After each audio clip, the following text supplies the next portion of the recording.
네, 안녕하세요. 네, 스포츠문학TV입니다. 네, 여러분 질적연구법 특강 열심히 듣고 계신데요. 계속 질적연구법에 대한 관심을 갖고 여러분들이 궁금해하시는 질적연구법에 대한 여러 가지 이야기 이어나가도록 하겠습니다. 오늘 이 시간은 지난 시간에 이어서 우리가 질적연구 현장에서 여러 가지 할 수 있는 팁들을 이야기하고 있는데요. 대학원생들이 질적연구에 대해서 많은 질문들을 하게 됩니다. 그 중에서 가장 많이 질문하는 것들을 좀 뽑아봤습니다. 그래서 질적연구로 논문을 쓰기 위해서 연구 참여자는 몇 명이냐? 요 질문을 제일 많이 해요.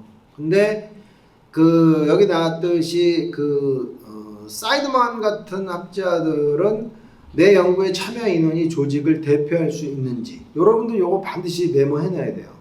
그러니까 내 연구 참여자의 대표성이 더 중요하다는 거죠. 한 명이 중요한 게 아니라 두 명이 중요한 게 아니라 세 명이 중요한 것이 아니다.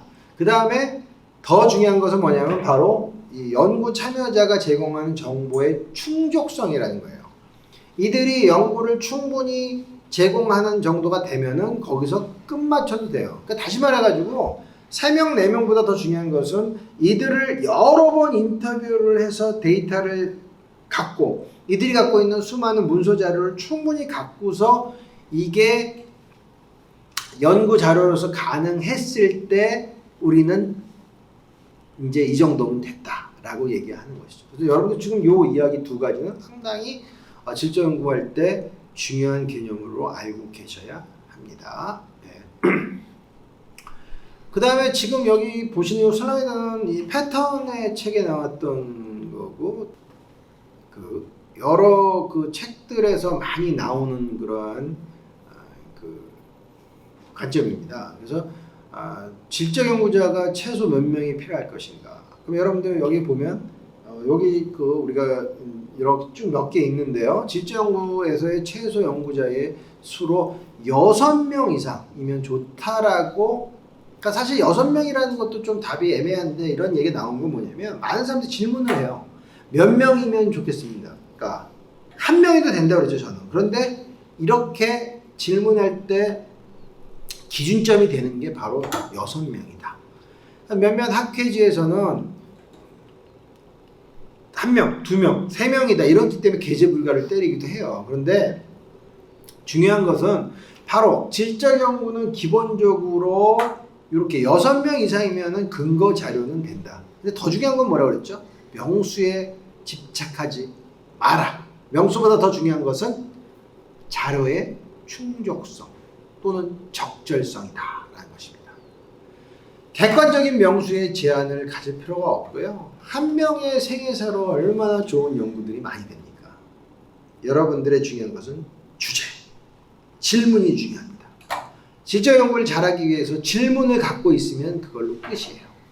제가 항상 수업 시간이나 논문 지도하면서 많은 사람들한테 얘기하는 것, 너만의 질문을 가져라. 이게 답입니다. 당신의 질문을 가져라. 이 질문을 가져야 좋은 질적 연구를 할 수 있습니다. 네. 그 다음에 이제 질적 연구의 연구 참여자 설정의 기준은 무엇일까? 최옥채 선생님이 이제 연구 논문 보면 이런 얘기 나와요. 첫 번째, 온전한 경험을 가진 연구 참여자가 있냐. 그러니까 첫 번째 이야기는 이게 무슨 얘기죠? 온전한 경험. 내가 지금 아마추어 복서, 다이어트로 복싱하는 사람들의 경험을 추적하고 그러면 다이어트라는 순수한 목적으로 복싱하고 있는 참여자를 잡아야지 선수 나가려고 하는 그런 사람들을 인터뷰하면 되겠어요? 안 돼. 이 얘기입니다. 두 번째는 자료를 제공하고자 하는 사람들의 의지가 충만해야 돼요. 의지가 별로 없어. 어떻게 됐어요. 알았어. 이게 아니라 내가 갖고 있는 경험을 최대한 이야기할 수 있는 사람의 그러한 자세 갖고 있는 사람을 연구 참여자로 선택하셔라. 네, 세 번째 중요한 것은 언어 구사 능력이 뛰어난 사람을 만나시는 게 연구 참여자의 세 번째 설정 기준이에요. 그래서 오늘 우리 굉장히 중요한 이 특강을 하고 있습니다. 우리가 아마 1강부터 보통 6강까지 우리가 일반적인 이야기를 많이 나눴다면 지금은 현장에 직접 들어갔을 때 여러분들이 어떤 사람을 만나야 될까? 이거 굉장히 중요하죠. 그래서 온전한 경험, 자료 제공에 대한 어떤 의지가 있고 제일 중요한 거 언어 구사 능력이 있어요. 사투리를 써도 상관없어요. 그러나 언어 구사 능력. 언어를 잘 구사하지 못하거나 하기 싫어하는 사람 만나면 저도 경험했지만 어떻게 돼요? 단문으로 대답해요. 됐습니다. 아닙니다. 이러면 어떻게 돼요? 내 연구는 아닌 거가 되죠. 그렇게 됩니다. 예. 그래서 개인적인 견해로는 연구 초기에는 15명 정도로 접근하십시오. 15명. 요거 잊어버리지 마세요. 15명을 갖고 여러분들이 접근하시고 일반적인 개념 요 밑에 여러분들 쭉 나와 있는데요. 현상학은 6명 이상, 근거이론은 10명 정도, 민속기술법은 10명에서 15명 정도. 요걸 좀 외워놓으시는 게 여러분들 연구 참여하시는데 굉장히 많은 도움이 되리라고 생각이 듭니다. 제 개인적 경험은 15명 정도로 시작해라. 그러면 아주 성공적인 질적 연구가 시작될 수 있습니다. 그 다음에 여러분들 여기 지금 그 유태호 교수님 논문 같은 경우는 이제 박사학위 논문이 1명 갖고 지금 연구 참여자를 썼습니다. 특히 이제 유태호 교수님 논문 같은 경우가 이제 체육교사의 직업 정책성 형성 요인, 이게 이제 원래 박사학위 논문을 근간으로 해서 학회지에 이제 투고했죠. 이런 논문들을 보시면 하나 갖고도 중요한 아까 이야기했던 연구 자료의 충분성만 된다 그러면은 사람 명수가 중요하지는 않다라는 것이죠.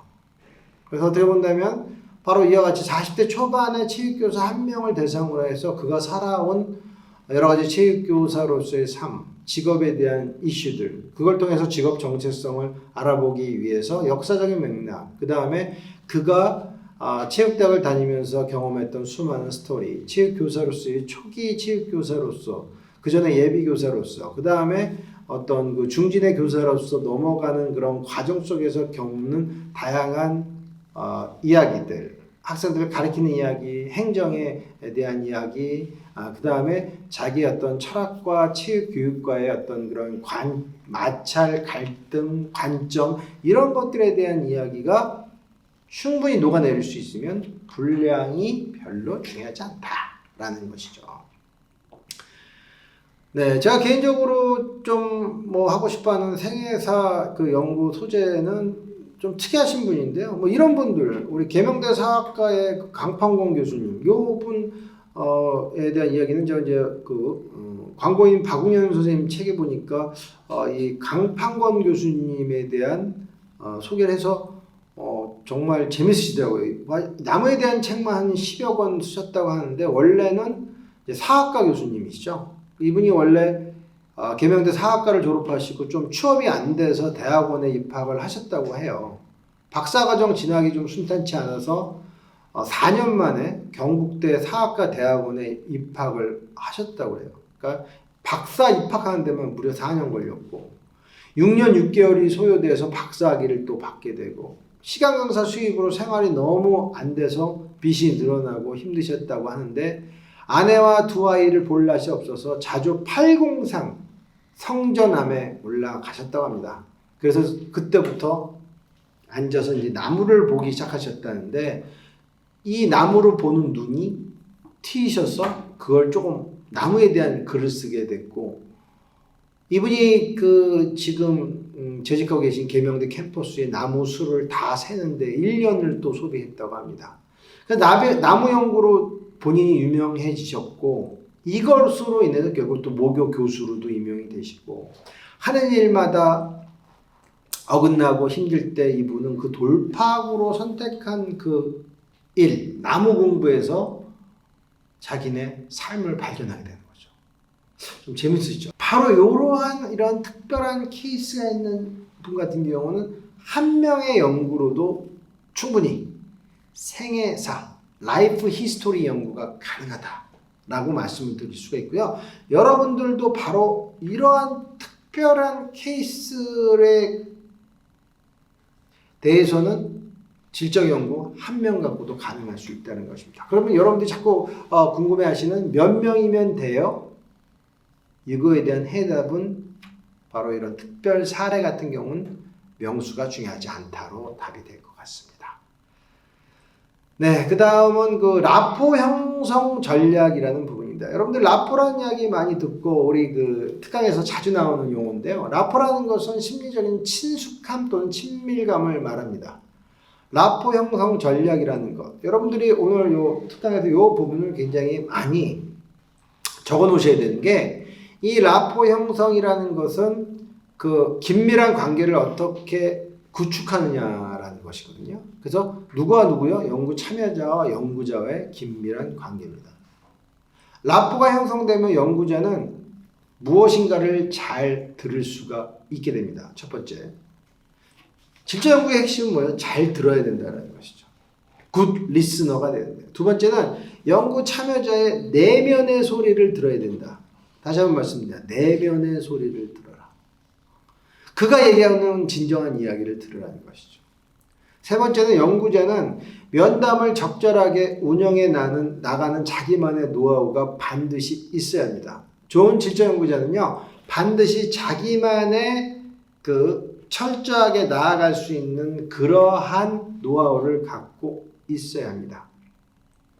다음은 연구 설계로 크레스웰이 이야기하는 우리 연구의 이 과정 중에 들어가는 부분이 다 포함이 되어 있어요. 그러니까 여러분들 지금 보시면 서론에 뭐뭐가 들어가느냐, 반드시 중요한 게 문제의 진술입니다. 이 문제의 진술. 두 번째는 연구의 목적이 상당히 중요합니다. 연구의 목적. 연구가 어떤 목적을 갖고 있냐. 그 다음에 주요 문제와 하위 문제들 간의 나름대로의 정의가 좀 있어야 되고요. 그 다음에 한계 설정과 한계도 반드시 필요합니다. 그리고 또 연구의 중요성에 대한 언급도 서론에서 충분히 언급이 되는 것이 필요하죠. 그 다음에 절차로 들어가면 질적 설계를 위한 여러 가지 가정들. 여러분 이거 가설하고 틀린 겁니다. 그러니까 영어의 hypothesis가 아니라 이건 assumption이라고 그래요. 우리가 질적 연구에서는 가정이 존재한다. assumption이. 이런 가정들과 근거, 그 다음에 사용된 설계의 유형들, 연구자의 역할, 자료 수집 절차, 그 다음에 검증을 위한 여러 가지 어떤 방법이라든지, 연구의 결과와 이론, 또 문헌들과의 관계, 이런 것들이 서론부터 쭉 전개가 되는 것이 연구 설계의 핵심적 요인이다 라고 할 수 있습니다. 네, 다음은 자료의 종류입니다. 자료에는 무엇이 있을까? 질적 연구의 자료는 바로 이러한 자료 종류들이 있는데요. 가장 많이 쓰이는 게 면담, 두 번째고요. 첫 번째는 뭐냐? 관찰. 관찰을 위해서 여러 가지의 방법들을 적용합니다. 그 중에 하나가 체크리스트라든지 프로토콜, 우화 기록지, 현장 관찰 일지, 지도 그리기, 사진, 녹음 테이프, 비디오 테이프 등이 관찰에 적용이 되고요. 면담에서는 학생, 교사, 관리자, 학부모, 학교 행정가, 핵심 집단, 집단 면담, 이러한 모든 요인들이 면담을 구성하게 되고요. 그 다음에 내용 분석에는 다양한 서류 자료들, 공문서, 교과서, 교과지도서, 학교의 규칙이나 규율, 생활기록부, 성적표, 시험 점수, 학생들에 의해 만들어진 여러 가지 어떠한 산물들이죠. 그림, 일기, 글짓기 작품, 그다음 포트폴리오, 수업 시간표, 교육과정 지침서, 교실 일기, 학급 회의록, 연구자의 반성 일지, 상담 일지, 이런 것들이 다 들어가게 되고요. 그 다음에 현장 조사지에서는 또 여러 가지 조사지들이 만들어진 것들이 적용됩니다. 이건 이제 김영천 교수님의 그 연구 논문에서 우리가 따왔는데요. 그래서 지금 자료 종류는 크게 관찰, 면담, 내용 분석하는 서류들, 그 다음에 현장 조사지. 현장 조사지 같은 경우는 질적 연구자가 자기의 재능을 발휘해서 만들 필요성이 있습니다. 그래서 오늘 여러분들 자료의 종류까지 좀 설명을 드렸습니다. 그래서 오늘 이 표는 여러분들이 가급적이면 잊어버리시면 안 되는 굉장히 중요한 요인입니다. 관찰, 면담, 내용 분석, 문서, 상황들. 이게 지금 요 예 같은 경우는 학교 현장에서지만 우리가 실질적으로 우리 학교 말고도 레저 스포츠라든지 다양한 여러 가지 어떤 생활 취업 현장에서도 이와 같은 것들이 적용이 돼요. 왜 제가 이 말씀을 드리냐면 질적 연구를 우리 논문 지도하다 보면 달랑 면접만 하면 단 줄 알고 있는 사람이 상당히 많습니다. 그게 아니에요.